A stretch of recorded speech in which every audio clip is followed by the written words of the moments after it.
When you're teaching, you are essentially just telling stories. And the way that you do that is a really important thing. Every person has their own voice and has their own methodology of telling a story, and not two storytellers are the same.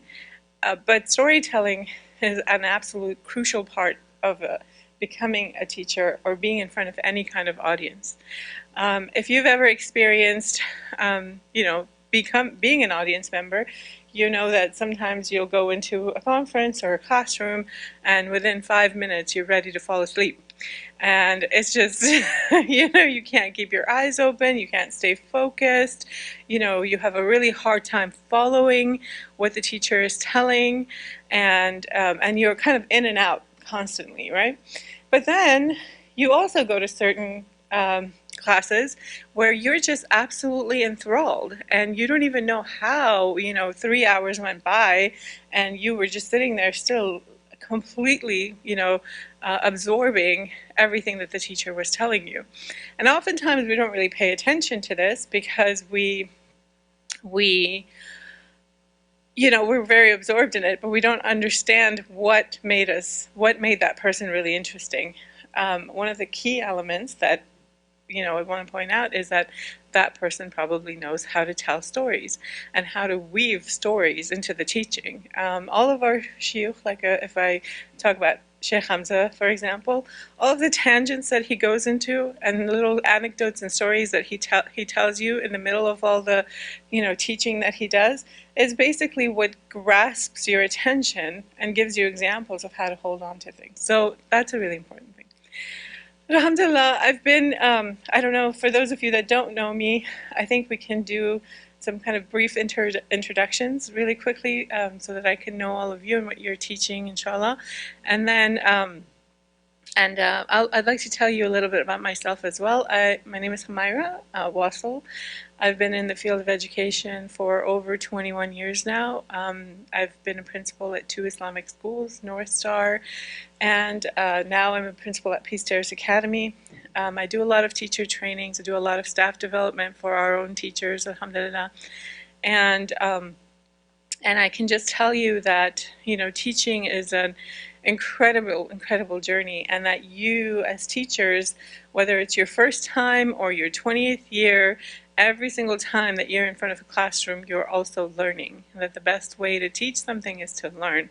And so sharing your own thirst for knowledge, especially with the younger ones, is one of the most important ways that you can get them to love whatever it is that you're teaching. So if you love your subject and you make it interesting and you bring in your own stories into it, you're preserving something really deep and sacred with them, and that's a really important thing to do, inshallah. So Quranic stories are beautiful. Our Quran teacher at Peace Terrace, Muhammad, is an amazing storyteller, and he's really worked on building his craft. So what he does is, even the story of how that surah was revealed or that particular ayah was revealed, he tells it as a story.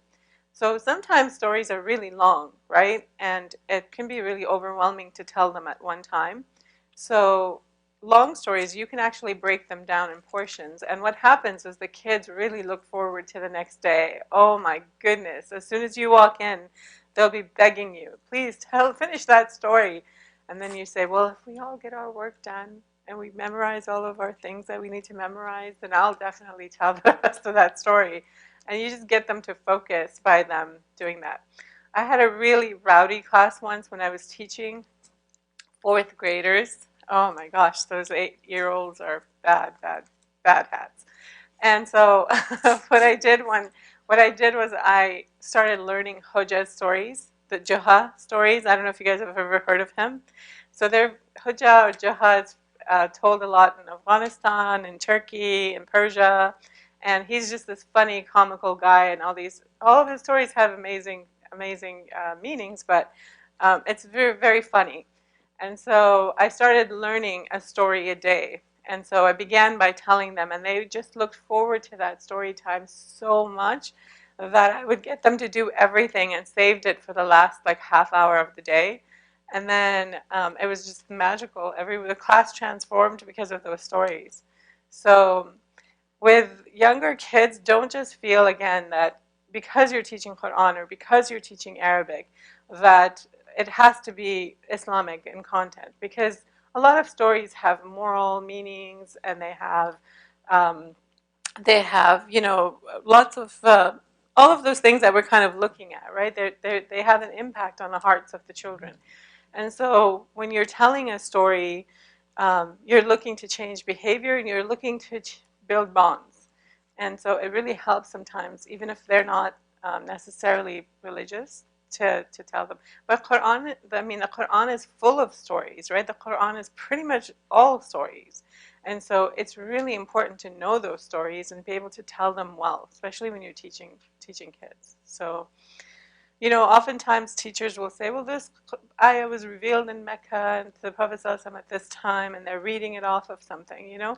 But if we just take a little bit of time and to do that, and the thing is, it's not, all this knowledge is not going to just come in all at once. That's why a story journal is really important, that when you learn to tell one story well, practice it often and tell it as often as possible, because it helps you to become a better storyteller.